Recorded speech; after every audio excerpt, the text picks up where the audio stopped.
પણ માય અમે તો એટલું માગીએ છે કે સદા તું ભેડી રહેજે અને જીને જીને તારી પૂજા કરી હોય, તારો દીવો થતો હોય, તારી અગરબત્તી થતી હોય,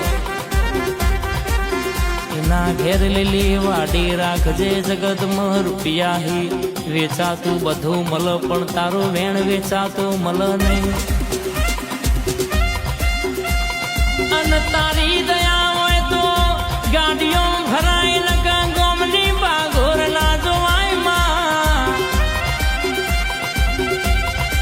તારી જ ના ઘેર નજર હોય, એના ઘેર દુશ્મન ગમે એટલો કાવેતરો કરે તોય કોઈ ફેર ના પડામાં. પણ માં તું ભેડી હોય તો જગત ફરાય, જગત જીતાય ન કગો.